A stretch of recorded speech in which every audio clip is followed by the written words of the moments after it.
Resident Evil 4, I'd heard a lot about it in the past. I knew it was Brian Altano's favourite from IGN. It was his favourite Resident Evil. I knew someone at work who loved Resident Evil 4, but I'd never looked at it, never really knew what it was about. I just remember vaguely seeing like a brownie kind of setting, and it was Leon. That's about as much as I knew. I didn't know why everyone loved it so much. I knew it was different though.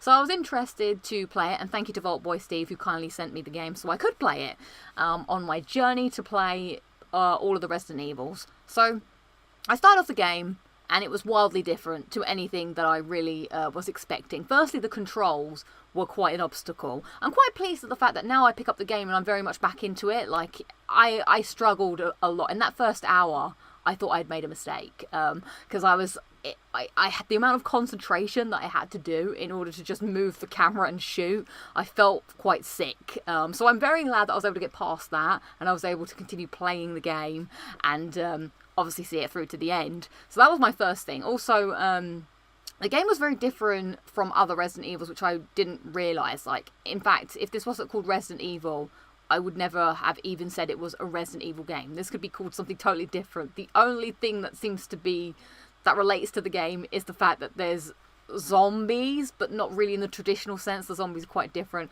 And then there is, of course, Leon, Wesker, and Ada. Those are the only touch points to the freaking original games. So, whilst I liked it, I feel like I like the style of Resident Evil 1 and 2 more. I can't really say for Resident Evil 3 because I never played the original Resident Evil 3, and I'm not sure how similar or dissimilar that was from the remake. But I did miss the Resident Evil classic gameplay, which is like you're in a big space, you're trying to figure out where to go, what to do, the puzzles and stuff. Whereas this was quite a linear experience in, you know, comparison to what I was expecting it to go to be. But that was not to say it was bad. It was just different.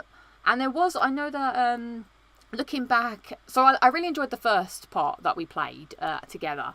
The second part I did by myself, I really enjoyed that. I remember the third time I streamed, I don't know why, maybe it's because it was the Ashley bits, I was really not enjoying the game. I'm wondering if we should look at some stuff to aid this conversation.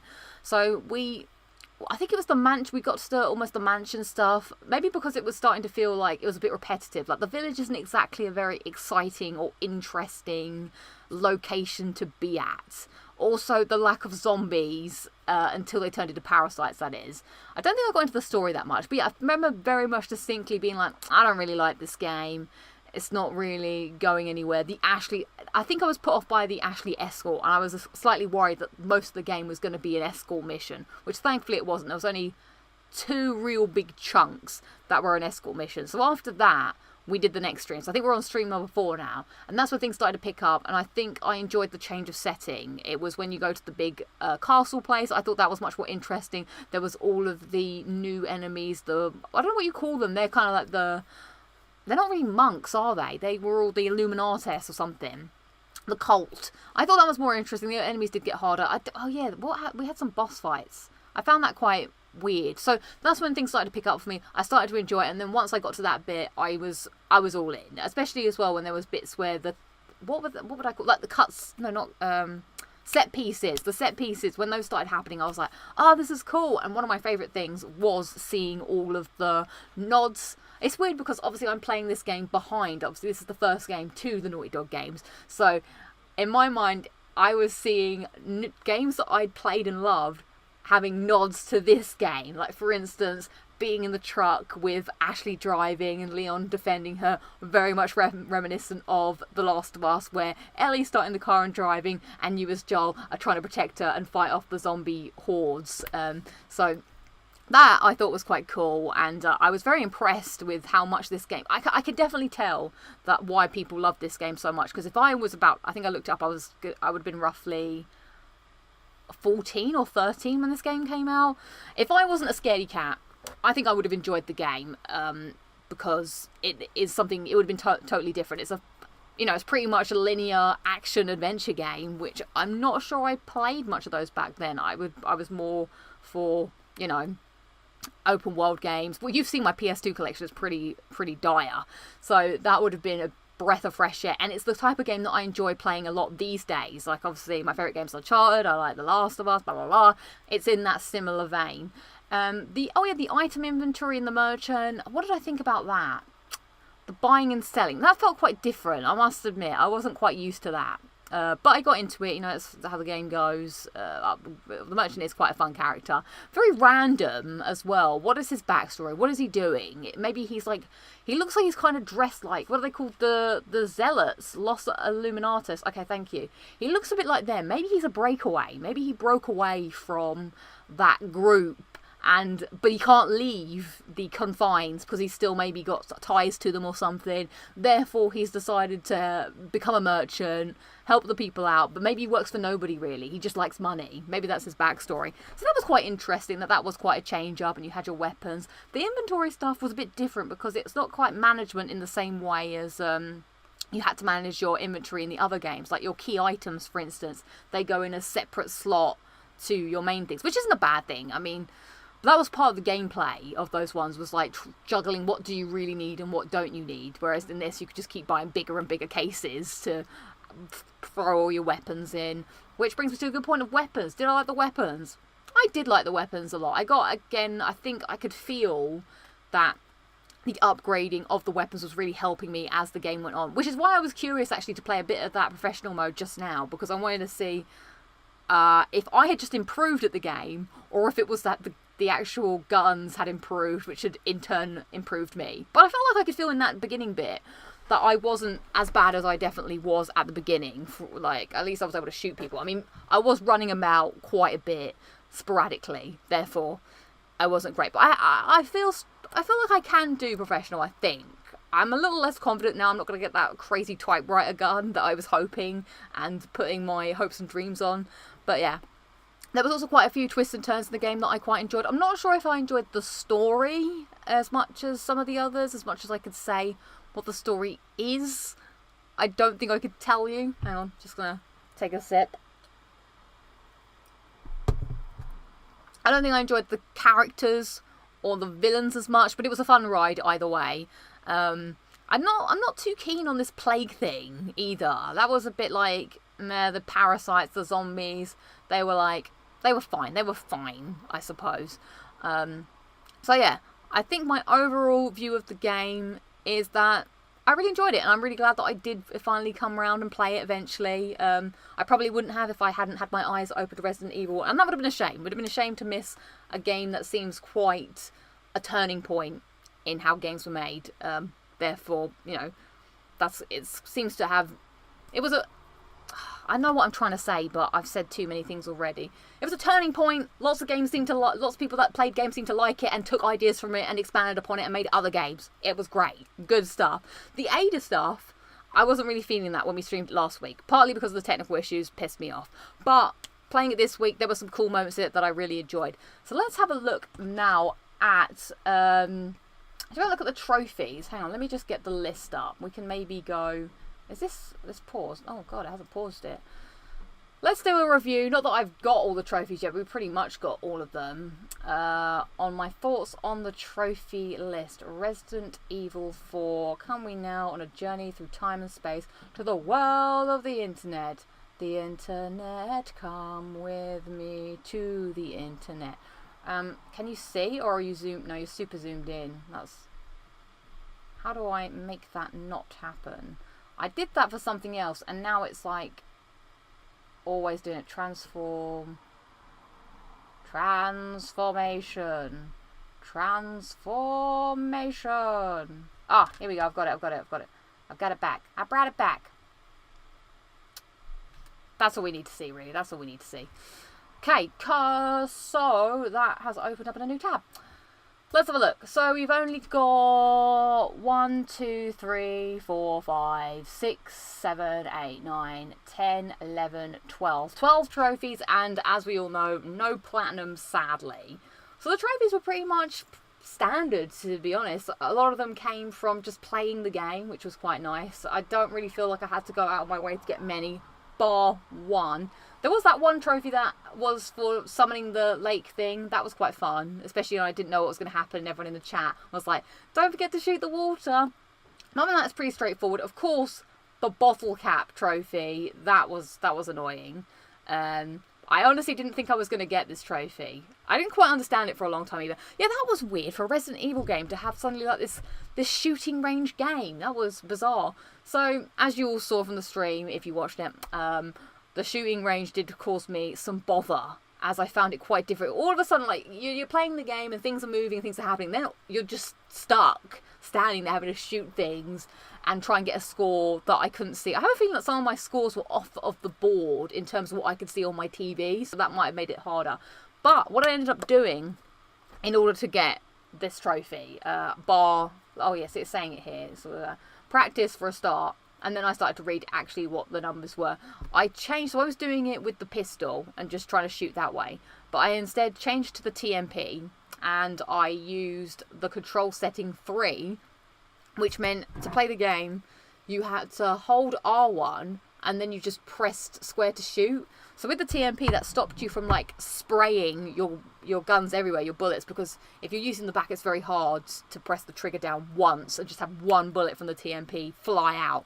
So that way, I had no issues with reloading, because that was the thing with the handgun. You'd be shooting, and then all of a sudden you forget, oh no, I had to reload. But because with the TMP, you have like 100 bullets. You're not going to get through 100 bullets just doing it that way. So effectively, you would giving yourself a handgun with 100 bullets. So I just did that, took my time, just practiced them, got to know the things. And then I learned why Salazar shows up. He shows up if you get, I think it's 5 in a row. And then he shows up at the back. So once I knew that, I was like, right, let's really take my time and try and hit these properly so I can get Salazar. Great thing as well with the TMP, you can just pray and spray shoot Salazar at the back and you're going to get him. Whereas with the handgun, you've got less opportunities. So that really helped. That is my top tip for doing the shooting range. Got that. I was really happy. And then I knew I've only got 2 trophies left, which I got this one just now. S stands for stylish. That wasn't too hard because all we had to do was the Ada story, which was quite fun. And now it's on to this. A Heart of Steel. I wonder what this says.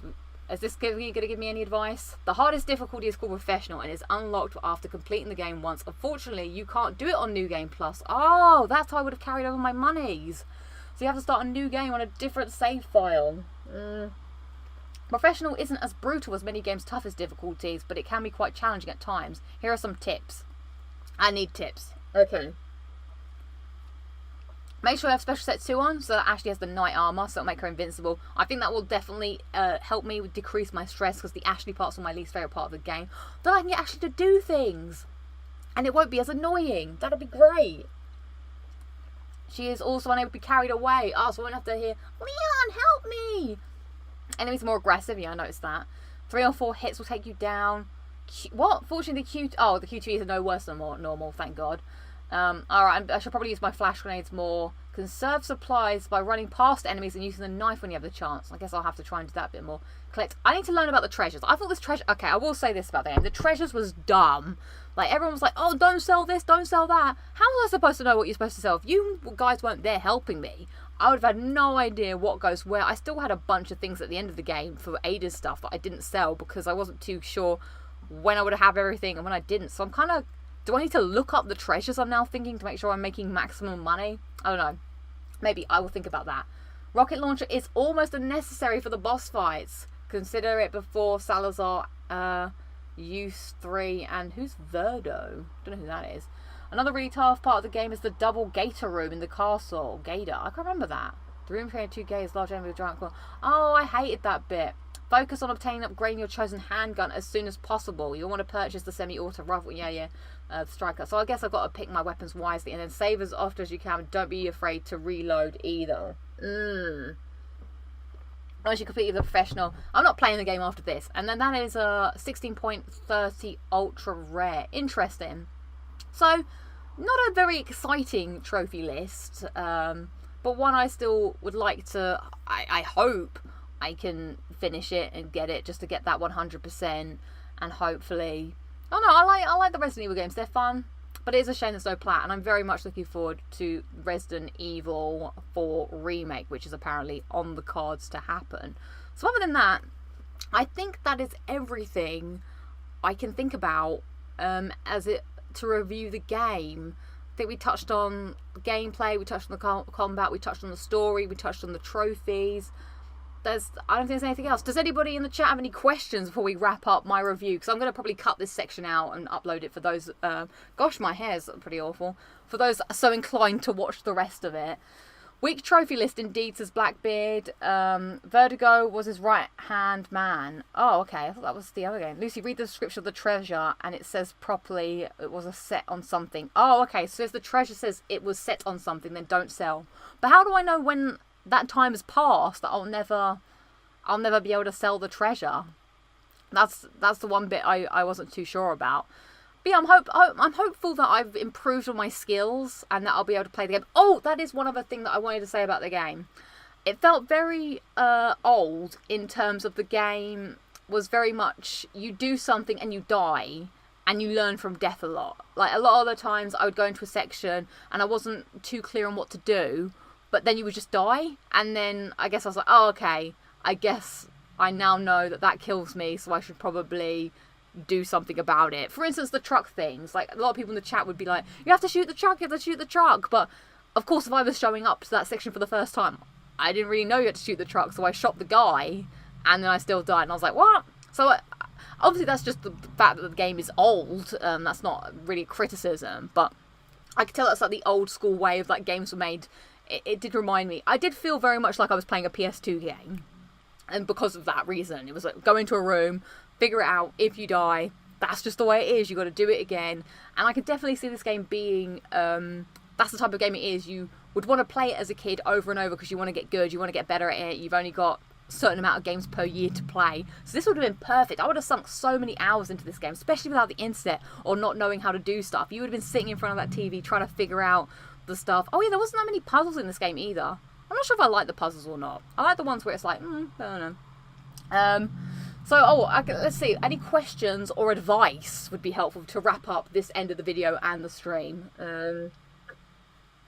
U3 is the enemy with the floating platforms. I don't remember that.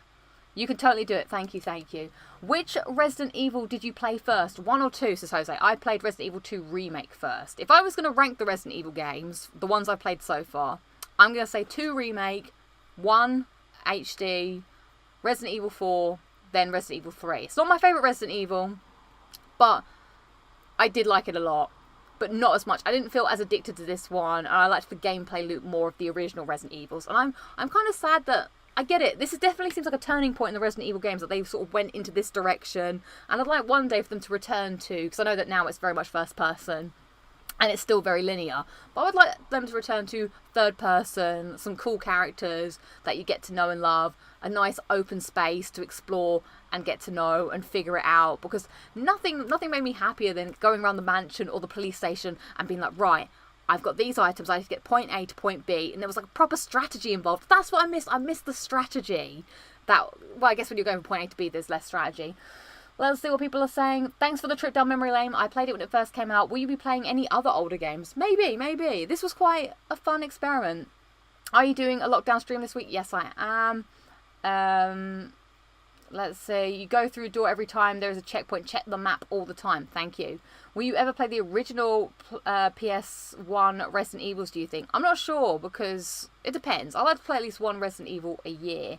Also remember, Mike the Chopper section will be the hardest part of the game. Conserve your healing items for that section. Thank you, Gamer God. Right, well, I think that's going to wrap up my review of Resident Evil 4. Thanks, everybody, for watching me play through the entire game.